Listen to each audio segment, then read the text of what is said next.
बिस्मिल्लाहिर्रहमानिर्रहीम। अस्सलाम वालेकुम डियर स्टूडेंट्स, उम्मीद करता हूँ कि आप सब इंशाल्लाह ठीक ठाक होंगे। और आज 3 कॉलम कैश बुक या ट्रिपल कॉलम कैश बुक के एक नए वीडियो लेक्चर के साथ मैं आपकी खिदमत में हाजिर हूँ। और इसमें इंशाल्लाह हम एक प्रैक्टिकल क्वेश्चन के बारे में बात करेंगे जो एक साइड पर आपको नज़र आ रहा है, जो हमारे पास ट्रांजैक्शंस हैं कैश बुक के हवाले से, बैंक बुक के हवाले से।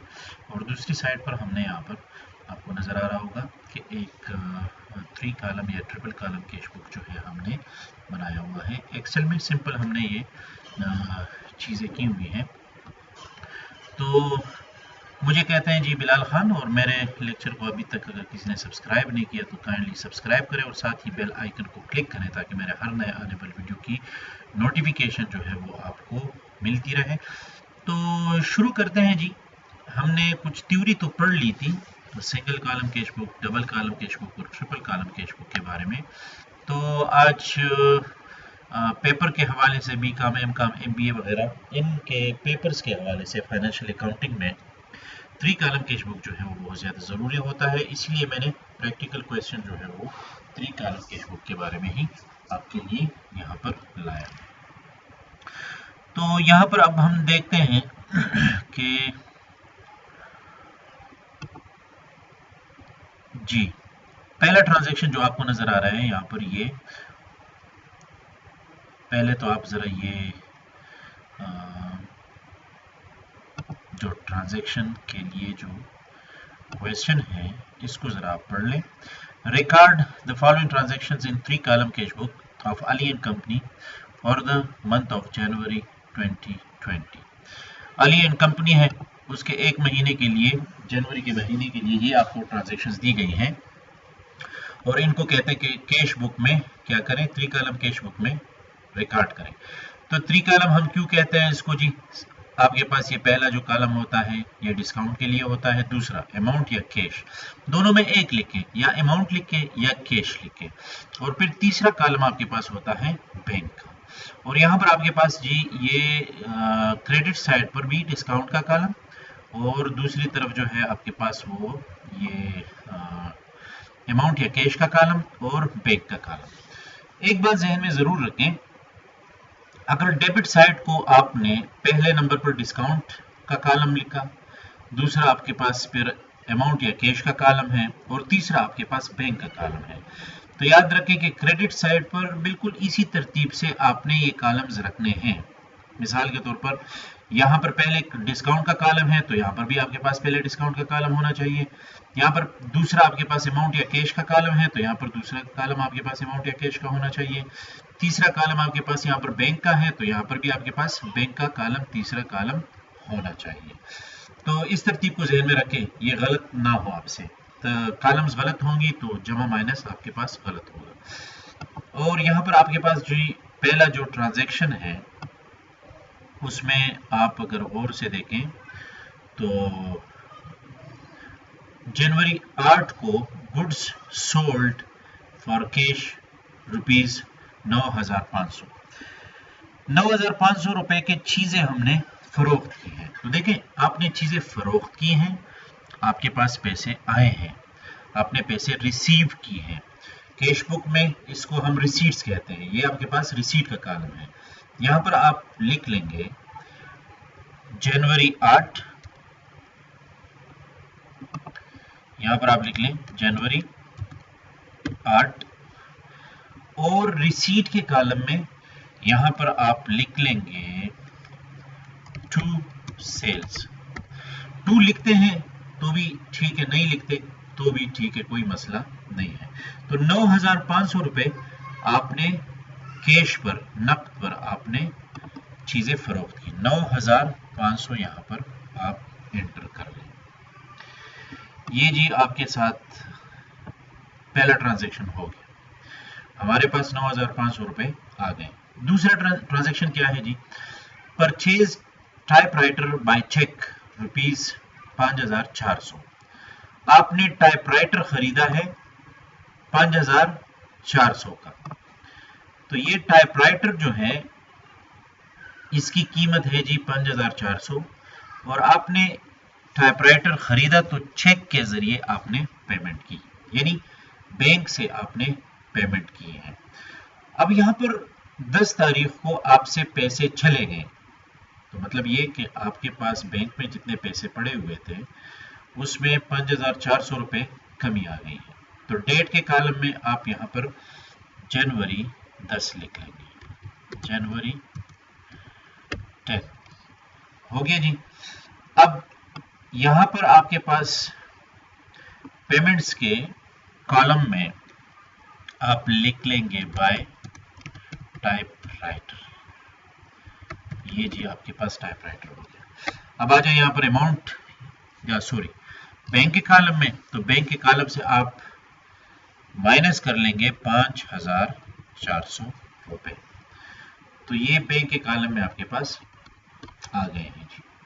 दूसरा ट्रांजैक्शन भी हो गया आपके पास। अब आते हैं जी 15 तारीख को sold goods and receive cheque 7,900 deposited on the same day. ये जो ट्रांजैक्शंस है इंपॉर्टेंट है। ये ट्रांजैक्शन, तीसरा ट्रांजैक्शन जो 15 तारीख को हुआ है, ये क्वेश्चन पॉइंट ऑफ व्यू से बहुत जरूरी है। 15 तारीख को हमने 7,900 रुपए के कुछ चीजें जो है वो हमने फरोख्त की। 7,900 रुपए के चेक हमने रिसीव किए और उसी चेक को हमने बैंक में उसी दिन जो है जमा कर दिया। अब यहां पर ये ट्रांजैक्शन क्यों जरूरी है इसको समझना आपके लिए इंतहाई इंपॉर्टेंट है। हमने पढ़ा था कॉन्ट्रा एंट्री। अब इसमें एक शक्ल कॉन्ट्रा एंट्री की होती है, लेकिन ये कॉन्ट्रा एंट्री नहीं है या कॉन्ट्रा ट्रांजैक्शन ये नहीं है। लेकिन हमें कंफ्यूज करने के लिए कभी कभार इस तरह के स्टेटमेंट्स या ट्रांजैक्शंस आ जाते हैं, तो आप लोगों ने कंफ्यूज नहीं होना। आपने 7,900 रुपए के कुछ चीजें फरोख्त की, जिस पर आपने फरोख्त की उसने आपको चेक दे दिया। आपने खुद वो चेक या अपने किसी एम्प्लॉय को, नौकर को वो चेक दे दिया कि जाके ये मेरे अकाउंट पे जमा कर दें। अब वो चेक आपने अपने पास दफ्तर में नहीं रखा, बल्कि आपने उसे कहा कि ये ले जाए, डायरेक्टली आपने उसको बैंक में जमा कर दिया। तो रिसीट्स आ जाएंगी आपके पास 15 तारीख को, जनवरी 15। ये जनवरी 15 आपके पास टू सेल्स के जरिए 7,900 रुपए आ गए हैं। अब आप इसको रिकॉर्ड कर लें, सिंपल, इसमें कोई कॉन्ट्रा एंट्री नहीं है। जब कॉन्ट्रा एंट्री होगी तो मैं आपको उसके लिए गाइड कर दूंगा। यहां पर आप देख लें 17 डेट को एक ट्रांजैक्शन है, 17 डेट। तो 17 डेट को आपने क्या करना है जनाब, इस ट्रांजैक्शन को पहले समझ लें और फिर उसके बाद आपने इसकी एंट्री जो है वो करनी है। तो यहां पर परचेज्ड स्टेशनरी बाय चेक, आपने चेक के जरिए, चेक के पेमेंट के जरिए स्टेशनरी जो है वो खरीद ली। तो आपसे पैसे चले गए तो आप आ जाएंगे क्रेडिट पेमेंट साइड पर। तो यहां पर आप जनवरी 17 जो है ये लिख लें, सॉरी पेमेंट साइड पर। तो ये पेमेंट साइड है और पेमेंट साइड पर जनवरी 17। तो जनवरी 17 को बाय क्या, बाय स्टेशनरी आप बैंक से 1,000 रुपए ये माइनस कर लेंगे। अब आप आ जाए यहां पर 20 तारीख को जो ट्रांजैक्शन हुआ है। 20 तारीख को आपके पास जो ट्रांजैक्शन है उसमें लिखा गया है कैश डिपॉजिटेड इनटू बैंक ₹10,000। अब एक ये काउंटर एंट्री है और सबसे मुश्किल एंट्री जो हमारे पास ट्रिपल कॉलम या 3 कॉलम कैशबुक में होती है वो यही काउंटर एंट्री होती है। बहुत जरूरी है जी और बहुत आसान भी है अगर आप समझ लें। इससे पहले 1 मिनट के लिए आप जरा इस पर गौर करें कि ये जो अमाउंट और कैश का कॉलम है इसमें जो पैसे पड़े होते हैं ये हमारे पास कंपनी में कहां पर पड़े होते हैं, और ये जो बैंक का कॉलम है इसमें जो पैसे हमारे साथ पड़े होते हैं वो कहां पर एक्चुअली हमारे पास पड़े होते हैं। देखें, बैंक के लिए तो ये चले आसान है कि हम कहते हैं हमारा या मेरा या मेरे कंपनी का जो अकाउंट है बैंक में, नेशनल बैंक में, एमसीबी बैंक में, यूबीएल बैंक में, एबीएल बैंक में, जो भी है, उसमें जो अकाउंट है हमारा, जितने भी पैसे हमारे उसमें पड़े हुए हैं, वो उसका खाता हम यहाँ पर चेक करते हैं बैंक के कॉलम में। लेकिन जो पैसे हमारे पास कंपनी में, दफ्तर में, हमारे ड्रॉर में हमारे पास पड़े होते हैं, उसका रिकॉर्ड हम मेंटेन करते हैं अमाउंट या कैश के कॉलम में। तो देखिए, आपके पास दफ्तर में 10,000 रुपए पड़े हुए थे पहले से। ये 10,000 रुपए आपने उठा लिए और आपने जमा किए कहां पर? बैंक में डाल दिया आपने। तो आपके पास दफ्तर में 10,000 रुपए कम हो गए और दूसरी जानिब आपके पास जो है वो क्रेडिट साइड बैंक में आपने वो 10,000 रुपए जमा कर लिए। तो एक तरफ से आपके पास पैसे कम हो जाएंगे और दूसरी तरफ से आपके पास पैसे जो है वो ऐड हो जाएंगे। तो यहां पर आपने क्या करना है? सबसे पहले आपने कहा ना, देखा ना कि कैश डिपॉजिटेड इनटू बैंक 10,000, 10,000 रुपए हमने कैश जो है वो डिपॉजिट कर लिया, 10,000। तो 20 तारीख को आप यहां पर पेमेंट साइड पर लिख लेंगे। मिसाल दोनों कर सकते हैं। अगर यहां पर आप रिसीट साइड पर पहले करते हैं तो भी आपकी मर्जी है।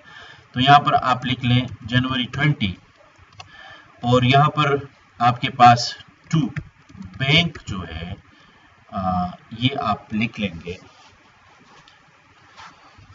ये आपके पास आ जाएगा, टू कैश, यानी कैश के जरिए आपके पास बैंक में पैसे आए हैं। तो 10,000 रुपए यहां पर बैंक के कॉलम में आप लिख लें।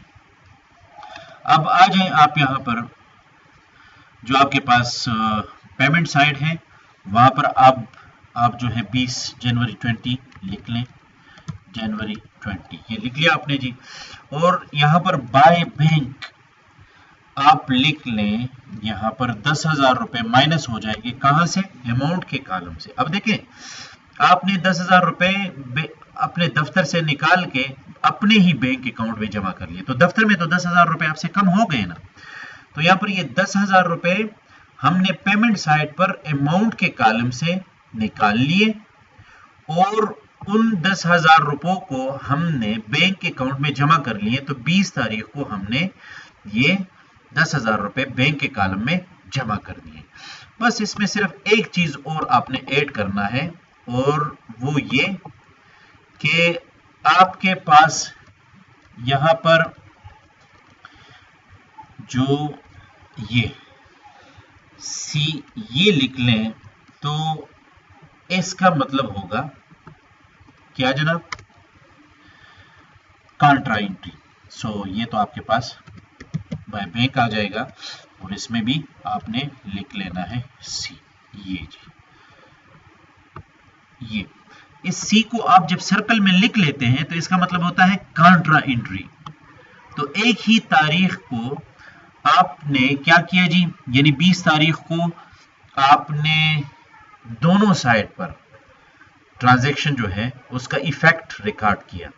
20 जनवरी को रिसीट साइड पर भी ट्रांजैक्शन हो गया या उसका इफेक्ट हो गया, और 20 तारीख को क्रेडिट साइड पर आपके पास एक और उसी ट्रांजैक्शन का एक और इफेक्ट जो है वो सामने आया।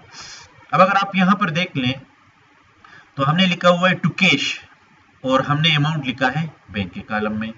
यहां पर हमने लिखा हुआ है बाय बैंक और अमाउंट लिखा हुआ है अमाउंट के कॉलम में, कैश के कॉलम में। तो इसका मतलब ये है कि हमने अमाउंट जो है, जो 10,000 रुपए हैं, ये हमने बैंक से दफ्तर से उठा लिए और बैंक में जमा किए। तो हमने दफ्तर से बैंक के लिए उठाए हैं, तो यहां पर बाय बैंक आ जाएगा। और यहां पर टू कैश इसलिए लिखते हैं कि बैंक में हमने इसलिए 10,000 रुपए जमा कर लिए कि ये 10,000 रुपए कैश की वजह से यहां पर आए हैं। तो आई होप कि ये जो कॉन्ट्रा एंट्री है इसको आप समझ चुके होंगे। कॉन्ट्रा एंट्री इसको इसीलिए हम कहते हैं कि एक ट्रांजैक्शन होता है और इसका इफेक्ट दोनों साइड्स पर होते हैं, डेबिट पर भी और क्रेडिट पर भी। अब आते हैं 22 डेट को, पेड चार्जेस 500 रुपए कुछ खर्चे हैं बैंक के होंगे वो हमने पे कर लिए। तो पेमेंट्स हैं जी, पेमेंट साइड पर आप आ जाएंगे जनवरी 22 और यहाँ पर आप बाय लिख लेंगे चार्जेस। तो चार्जेस कुछ आपने पे किए हैं, तो ये क्या है, पेड चार्जेस। तो 500 रुपए आपने चार्जेस जो है वो जमा किए हैं, तो ये 500 रुपए आप यहाँ पर कैश के कॉलम में लिख लेंगे। ये अब अगर ये बताया गया हो कि हमने सॉरी ये तो कार्टेज है, कार्टेज सॉरी कार्टेज है, तो कार्टेज जो चार्जेस है वो आप यहाँ पर रिकॉर्ड कर लेंगे जी। कुछ रेडी वगैरह के सामान लाने के ले जाने के कुछ खर्चे आपने दिए होंगे, तो ये 500 रुपए आपने जमा कर लिए। अब आते हैं 24 तारीख को, चेक गिवन टू मोडिट 7,000 रुपीज जो है ये हमने मोडिट को पे किए हैं। कोई भी नाम हो, कोई भी शख्स हो, कोई भी ऑर्गेनाइजेशन हो, चेक के जरिए आपने उनको 7,000 रुपए पेमेंट की है। तो यहाँ पर आप 24 डेट को क्या कर लेंगे, 24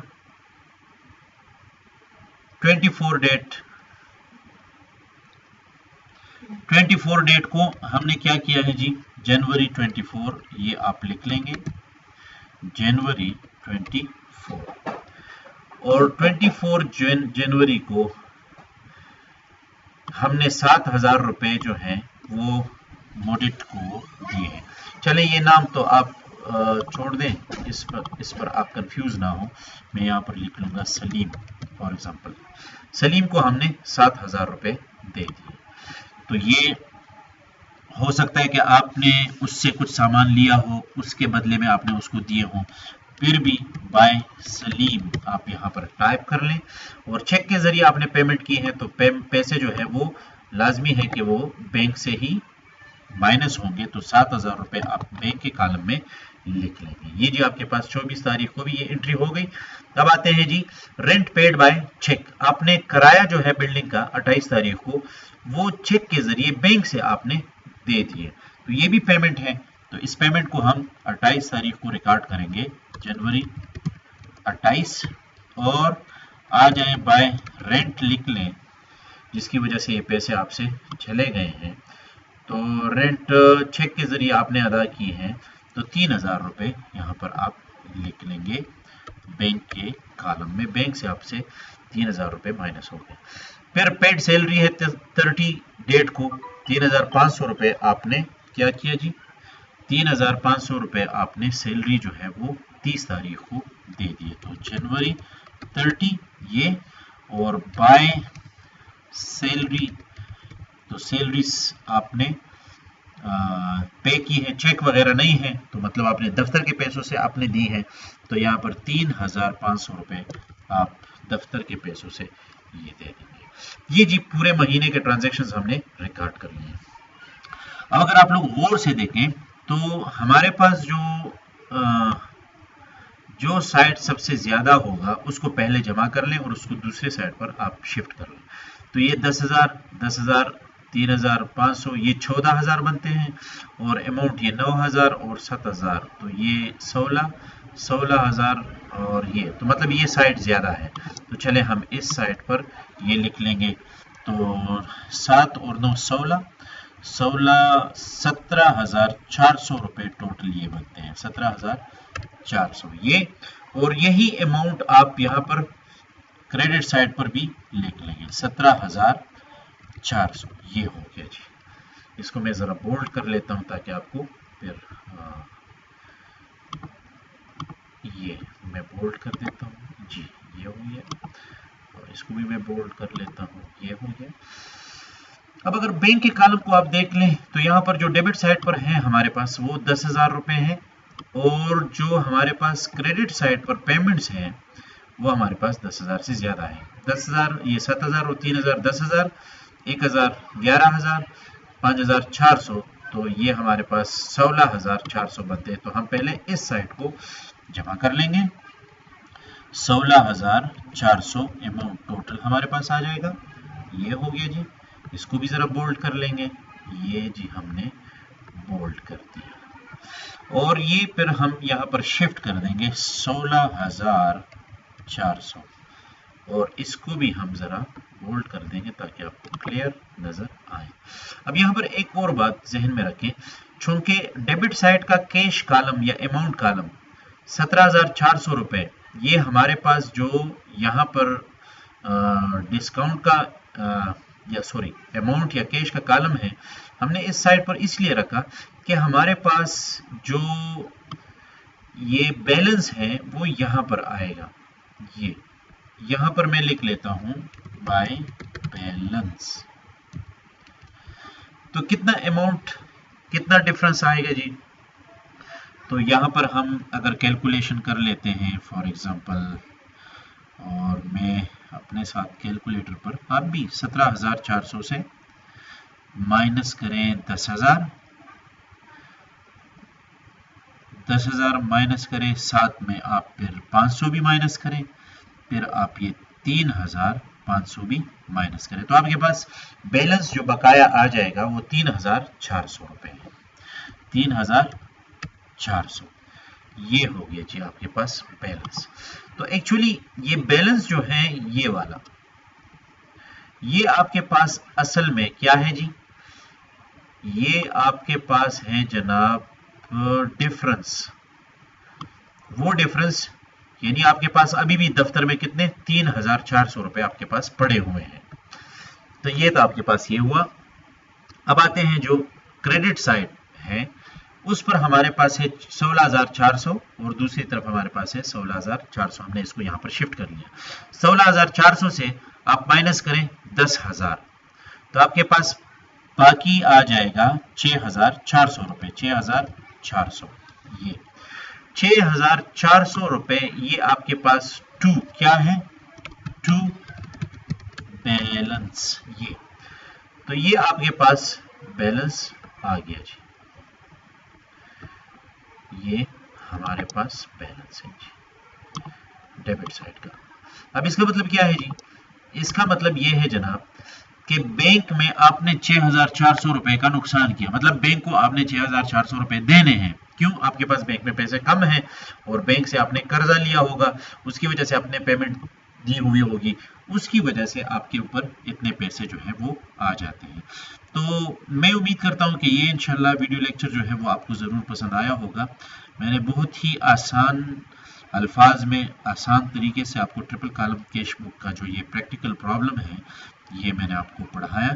इंशाल्लाह इसके अलावा कोई और वीडियो लेक्चर जो अकाउंटिंग से रिलेटेड होगा उसके लिए मैं आपकी खिदमत में ज़रूर हाजिर हूँगा। अपनी दुआ में बहुत सारा याद रखिए जी, अपना बहुत सारा ख्याल रखें। अल्लाह हाफिज़।